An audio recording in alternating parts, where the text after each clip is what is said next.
Bienvenue dans les vignobles nord-italiens de la vallée du Haut-Adige, où les vignes s'étendent à perte de vue en épousant pentes et vallées, sur un tapis vivant baigné de lumière alpine.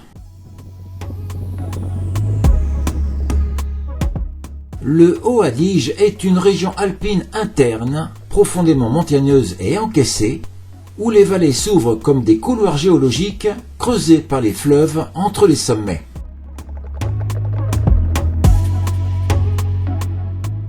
Cette section géologique s'étire à l'est du piémont alpin du plissement sud. Elle s'inscrit pleinement dans l'ampleur du monde minéral, loin des plaines aux reliefs assagis, polis par l'affouillement. Au 37e jour du voyage, l'Odyssée s'élève au-dessus des chemins battus près du village de Caliano pour découvrir un vaisseau de pierre échoué dans l'oubli des livres d'histoire.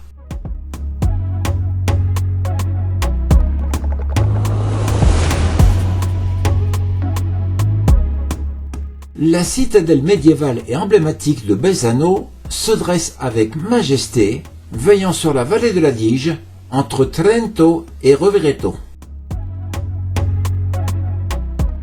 Perchée au sommet d'une colline calcaire surplombant la vallée, elle occupe depuis le Moyen Âge un site d'une importance stratégique.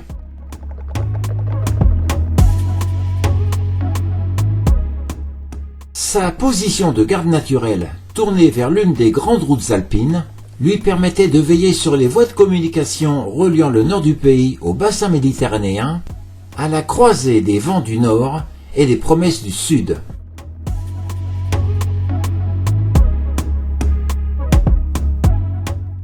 Cette architecture militaire compte parmi les plus grands complexes fortifiés du Trentin, déployant ses remparts exubérants, à la fois mémoire et mémorial du territoire.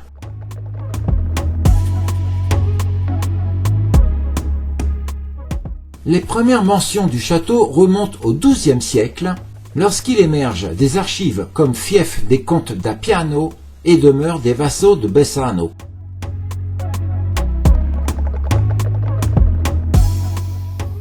Déjà à ses balbutiements, ces pierres entraient dans l'histoire, portant les noms et alliances d'un monde féodal en pleine naissance.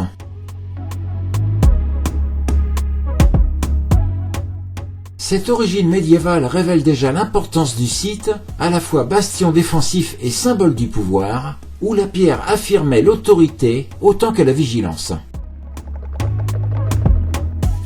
C'était l'époque des batailles et des seigneuries, où la forteresse se trouva mêlée aux tourments de nombreux conflits régionaux, résonnant du fracas armé et des ambitions rivales.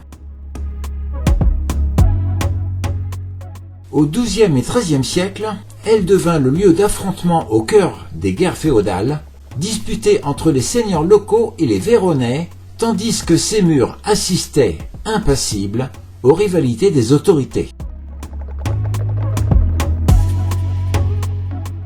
En 1487, le Castel Bessano se trouva embrigadé au cœur de la bataille de Caliano, un affrontement décisif où les troupes tyroliennes associées à celles du Trentin infligèrent une lourde défaite aux forces vénitiennes lancées vers Trento.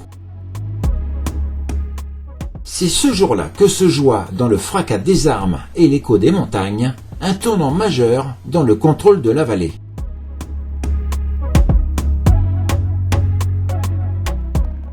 Bien plus tard, au XVIIIe et XIXe siècle, la citadelle devint à nouveau le théâtre d'affrontements, mais cette fois entre révolutionnaires français et forces autrichiennes. Puis, au XXe siècle, ces remparts ont encore été mobilisés, traversant le tumulte des deux guerres mondiales successives, ce qui démontre comment l'histoire se répète. Au cours de ces périodes tourmentées, la forteresse passa entre les mains de diverses familles nobles, parmi lesquelles les comtes Trappes, venus de Styrie, étant l'un des 9 territoires autrichiens.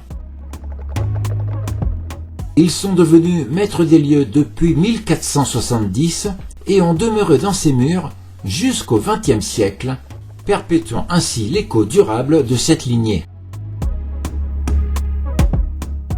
L'architecture a évolué au fil du temps, remodelée pour sa préservation, afin de conserver l'empreinte indélébile de son histoire.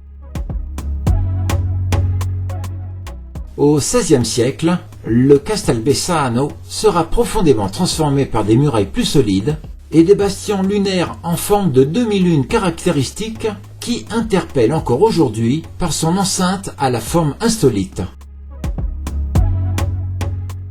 L'entrée principale s'ornait autrefois d'un pont-levis défensif, de meurtrières et de postes d'artillerie rendant l'ensemble encore plus invincible. À l'intérieur, l'espace fortifié comprenait résidence seigneuriale, quartier dédié aux soldats, grenier et place d'armes. Le vaste champ des tournois, aujourd'hui jardin, servait aux entraînements militaires et aux joutes, mêlant discipline militaire et éclat festif.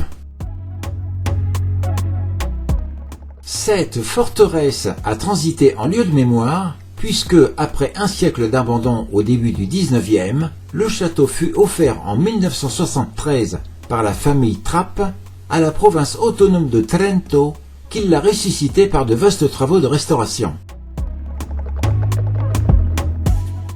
Depuis lors, Castelbessano s'offre au regard du public comme un lieu culturel vivant, animé d'un musée, d'espaces d'exposition et scènes de reconstitutions historiques, où chaque visite raconte ses récits et chaque salle relate l'écho des siècles. Aujourd'hui, c'est une plongée en apnée pour le visiteur, au cœur de l'histoire militaire médiévale et de la Renaissance, invitant à marcher sur les traces des combats, à comprendre le quotidien d'une forteresse alpine et à contempler, depuis ses remparts 9 fois centenaires, le panorama infini de la vallée de l'Adige.